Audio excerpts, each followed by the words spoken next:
three.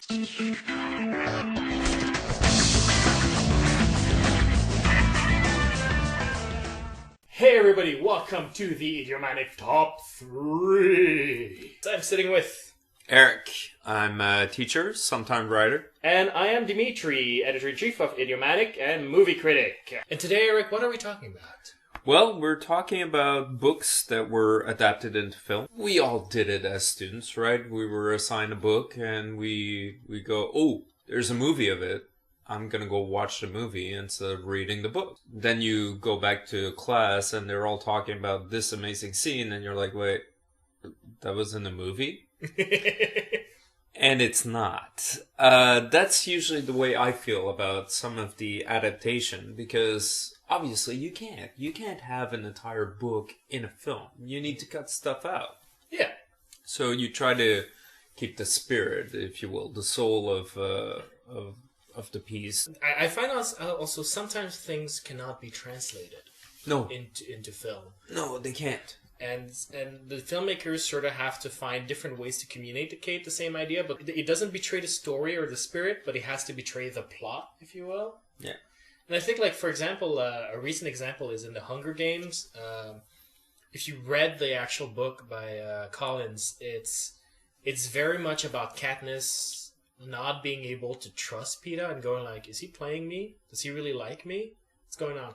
Yeah. And she's a very silent character. So in the movie, to keep her character silent, you couldn't get into her head. So you couldn't have that sort of inner monologue going like, what's going on with this Peeta guy? Does he like me or is he just playing me? You don't have access to her thoughts.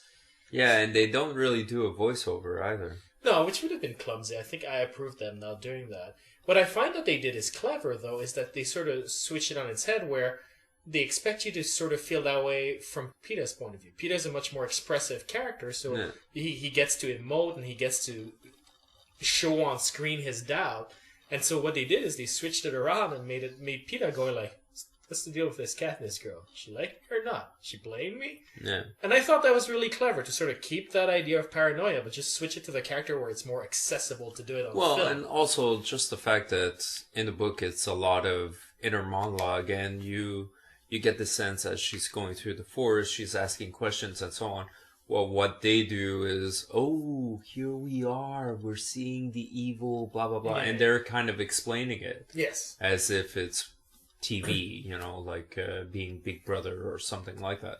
And it works. Okay, let's jump into it. So books that we love that were made into films. Yes, we are listing our top 3 books that have been made into movies. And we've both tried to avoid classics, haven't we? Yeah. Alright then, so why don't you get us started, Eric, with your number 3 pick for best book adapted into a movie? John Carter, Princess of Mars. Now, imagine this, okay? I was a teenager that didn't like reading. I loved movies instead.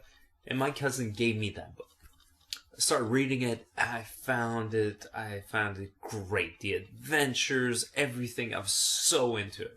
For a very long time, I was really impressed with Edgar Rice Burroughs. I actually had a picture of him on my wall. Oh, really? Yeah, to inspire me. Funny enough, he had a bald head. I don't know if that influenced my hair loss, but I don't know.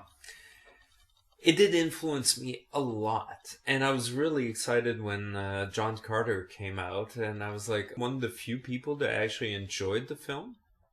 Because I thought it was a good adaptation. Like it was pretty solid. They played around with a couple of things, but I thought it was pretty good. And I didn't really see any adaptation of Edgar Rice Burroughs the way that his fiction is written. It's sort of bombastic. Yeah, because they play around with Tarzan and they kind of make a mockery of everything else. But Tarzan, if you read the books, he's pretty cool. Yeah, he knows how to survive in the jungle and everything else. And you're like, wow, that's weird, but it still works. I like this. And, he would make his characters travel into a different place. Even Carter, he wanted to go to Mars, but he ends up in Venus and so on. The movie is not great, though. It's not awful, though, in fairness. Exactly. That's the one thing, I think the movie suffers from bad marketing. I think it suffers from bad casting. I think the lead does not have the clout. It's true that he doesn't really. He's okay, but he's not great. I think he's too well known to come off as an unknown getting this awesome role. Well, for me, he was an unknown. I had no idea who he was. He played Gambit in the Wolverine X-Men Origins movie, and he's also in Friday Night Lights. He's sort of this TV heartthrob that is trying to make the jump into movies, and I don't think he has quite the momentum to get there yet. Maybe he will eventually, but not yet.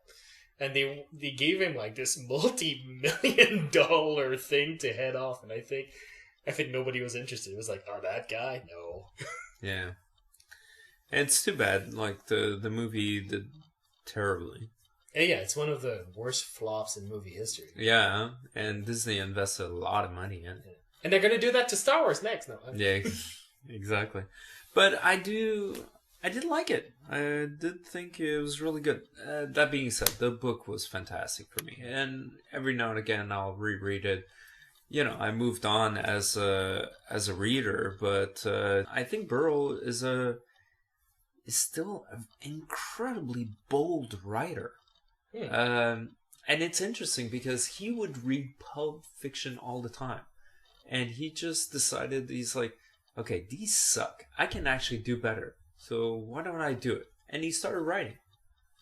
Lo and behold, he was right.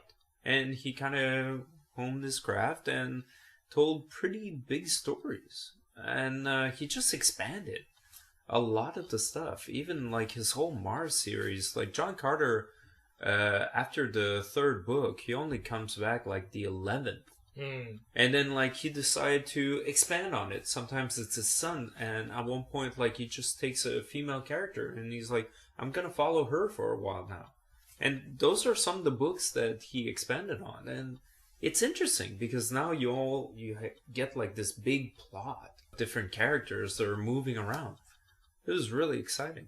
No, I agree with you. What I like about them is, and also literature of that pulp literature of that time compared to pulp literature today, is that it's devoid of cynicism. Yeah, it's very upbeat, and it moves forward, and it invests you in its plot. Yeah, and instead of investing you in pathos, like when you compare with Harry Potter, for example, which is supposed to address an even younger audience to a certain degree, and it's just so everybody's so tortured by the end of it. I mean, it works.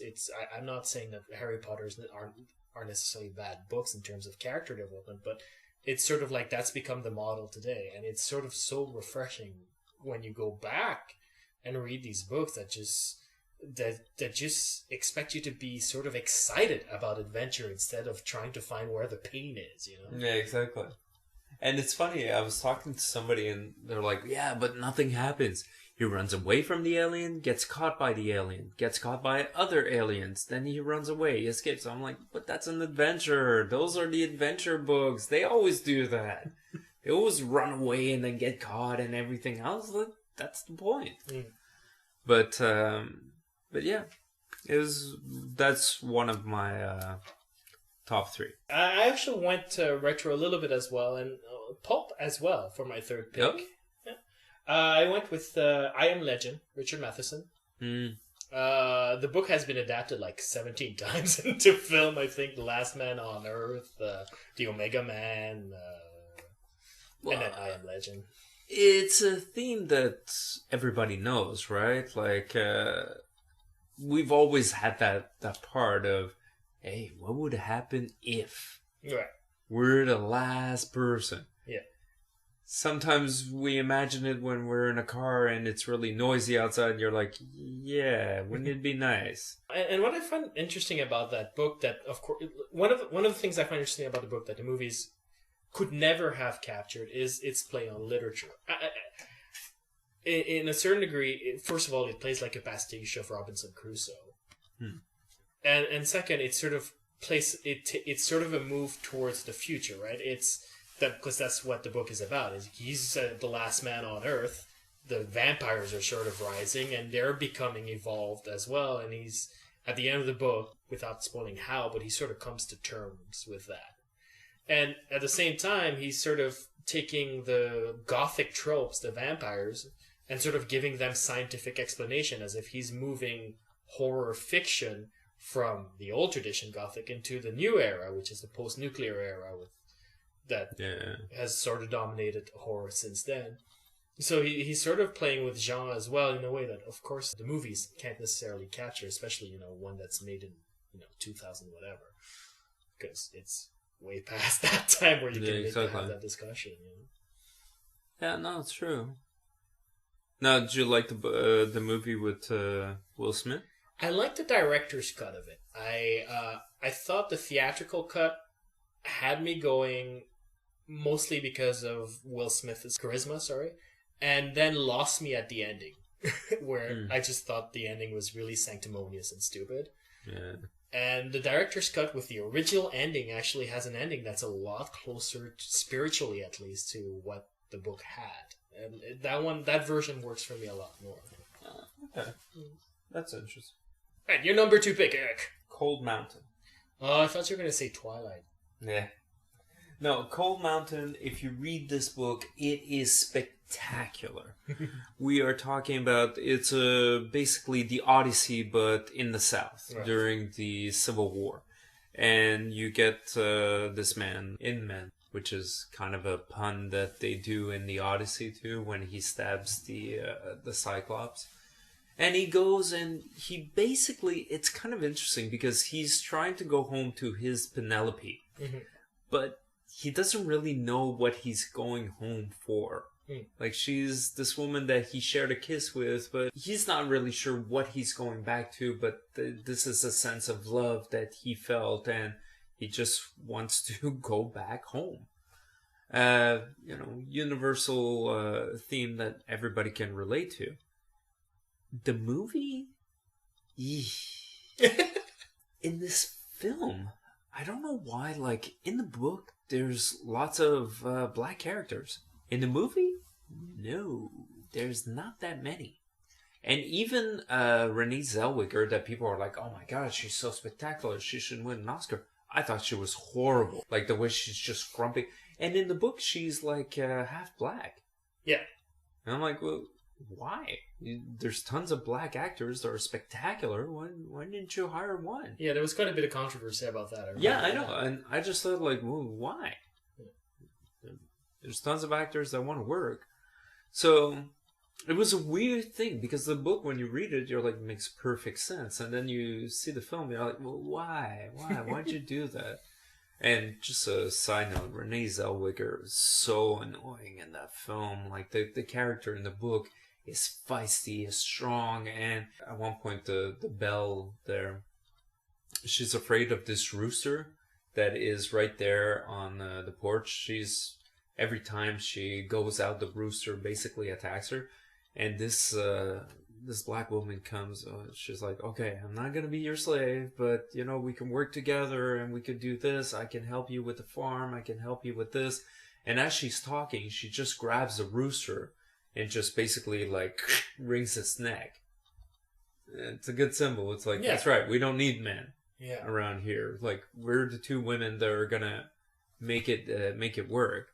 And they do, and it's it's a great scene. Then you see the scene in the movie. It just feels half-assed, like a TV adaptation. Okay, yeah. And that's the whole thing I felt about that movie, and it was too bad because the material was fantastic. You could really have done something spectacular with that. I do find that filming the Odyssey, any version of it, or any Odyssey, is problematic because of the Hollywood formula.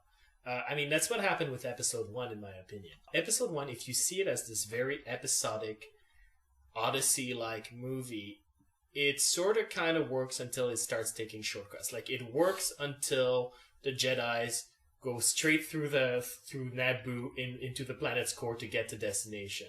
And I was listening to the commentary track, and George Lucas was saying, like, well, we're doing an Odyssey, but in cinema, you have to realize that you want to go from point A to point B in a straight line. That's what good storytelling is. And I think that's the problem. Because an Odyssey is anything but the straight line. Yeah. It's you take the scenic route to get to point B. That's what makes it an Odyssey. Yeah, but at the same time, like a good Odyssey, Oh Brother, Where Art Thou? Yeah, but it takes the scenic route, right? It does. Yeah, but it's. I think it's almost able to do it because A, the Coen brothers don't follow Hollywood formula. No, they don't. And B, because it has a certain humor about it that allows them to sort of bypass, the dramatic conventions. And I suspect that's what happened with Cold Mountain, is that there probably was studio pressure to sort of follow the dramatic template, where, the source material doesn't really do that. Maybe it is. It's just, it's too bad because, what's his name? Anthony whatever. Anthony Minghella. Yeah. Anthony Miguel really misses the mark, and it's too bad because he's actually a smart man. He's a good writer. He's a good director, but just couldn't deliver. And it's too bad because Charles Friesen actually wrote a really brilliant novel. How about you? Oh, yes. Number 2. My number 2 pick is Yannick Martel's Life of Pi, which. Of course, the movie came out not too long ago. Yeah, and directed by Ang Lee. Much better choice of director than the original director slated for it, M. Night Shyamalan. Oh, that would have been bad. And not because I don't think M. Night Shyamalan is untalented. It's just because the way the book tells its story would have played to his worst instincts. Yeah, I completely agree. I mean, he's good at creating mood, but lately, hasn't done anything interesting. No, really not. Yeah. But the book, Life of Pi, though, it's a weird thing because I don't love the same parts that a lot of people do. Because for those of you who don't know, the story is about this kid who grows up in India, then goes on the boat to immigrate, and then the boat catches fire, so he's stuck surviving on a tiny, tiny little survivor robot boat with a tiger and various animals with him, and surviving the harsh seas with that tiger and these other animals who don't all make it. And a lot of people talk, of course, about the meat of the story, which is that survival part, but that's the part where I actually got bored.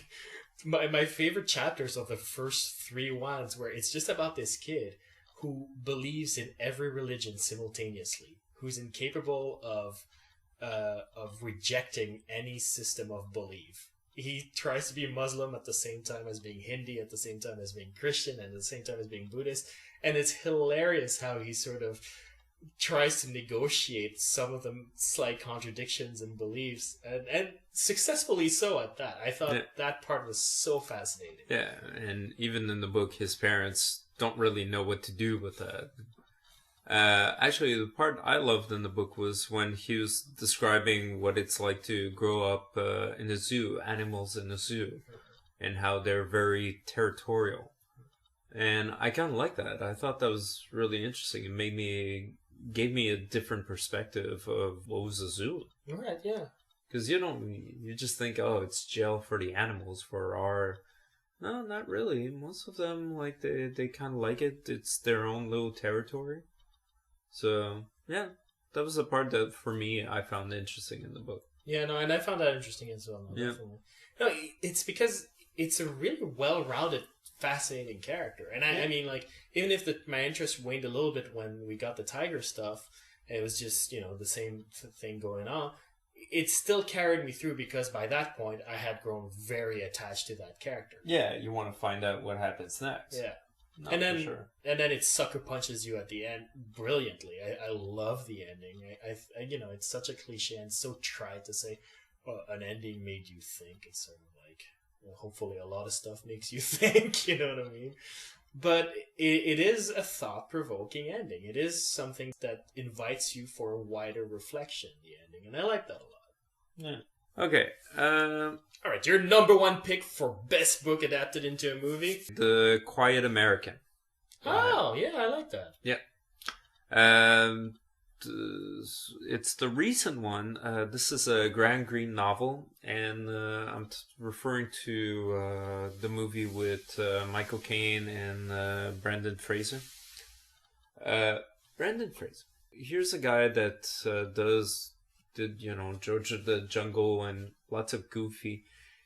In dramatic roles, he's actually excellent. He's a very good actor, and I still don't think that people truly respect like how good he is. I agree. And Michael Caine is terrific.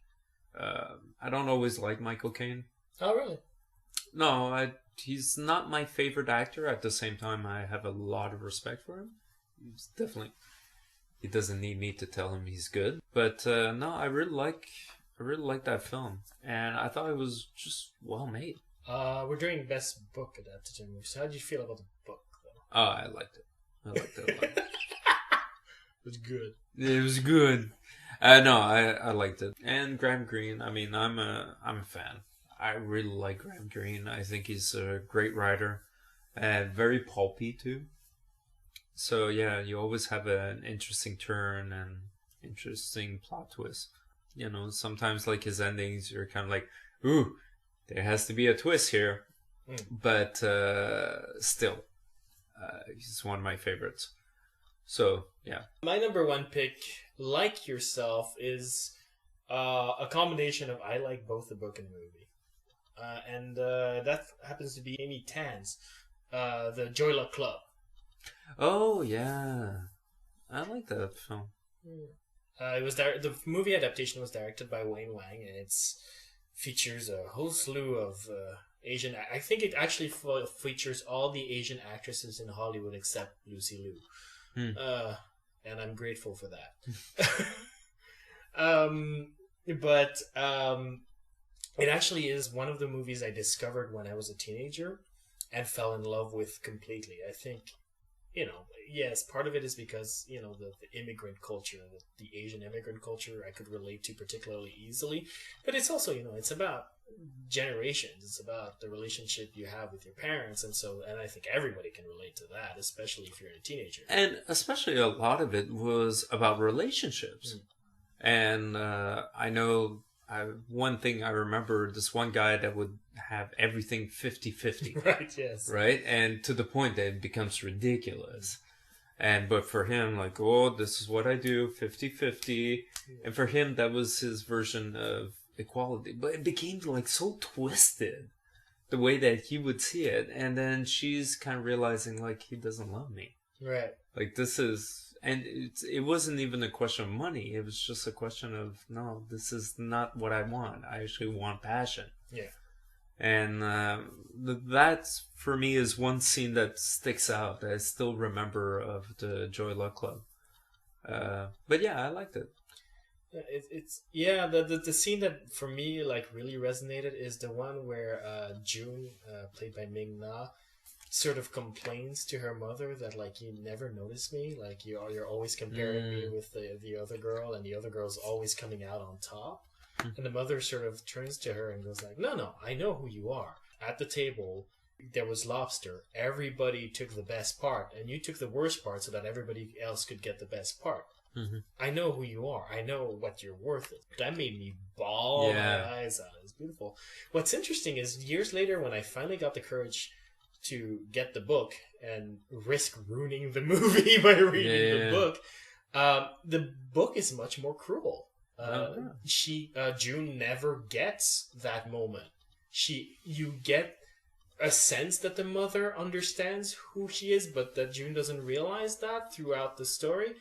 But she never gets that moment of confirmation that her mother really sees her, and there's a lot of small changes like that where you realize Wayne Wang, who adapted the movie, made some of the emotional undercurrent a little bit more uplifting, and whereas Amy Tan's book is much more cruel in how much is lost between generations. It's a very different book. Both are really good, but it's a very different sentiment that's being vehiculated. No. But that's interesting. So that means that the movie maker decided to do something a bit different. Yeah. Huh. But see, I like that. I like that because then he's talking about some of the problems that he might have had when he read it, and he's kind of like, oh, okay, I feel like I need an emotional payoff here. Yeah. I think it makes sense for a movie as well, where you can't leave things too unresolved, because as an audience, I wouldn't have felt connecting, like that uplifting moment makes me have an emotional connection with the movie. Yeah, exactly. Whereas I don't need that with a book. Yeah, exactly. And it's a tough thing also, just because sometimes the fanboys are so rigid that, oh, no, you can't possibly say this differently. No, this is the book that I love and cherish and study and bring to bed with me every night, and instead of a girlfriend. But I was gonna say, and do weird things to it. Yeah, exactly. No, I doggy ear my books, but I don't doggy style them. No, oof. Hey! Oh! Enjoy the meal, everyone. Yeah, exactly. Anyway, on that cheery note. Yeah. If you have any questions you want to share with us, your favorite books adapted into movies, or frankly, your favorite books. Yeah, it doesn't have to be adapted into movies. Or, besides, if it's your favorite book, it probably will be adapted into a film. Probably, yeah. Most likely. True. Yeah. In fact, it might have, and you don't even know it. Yeah, exactly. A lot. You can write us at mail@idiomatic.com or post a comment at idiomatic.com, obviously, because that's our site. Until next time. See ya.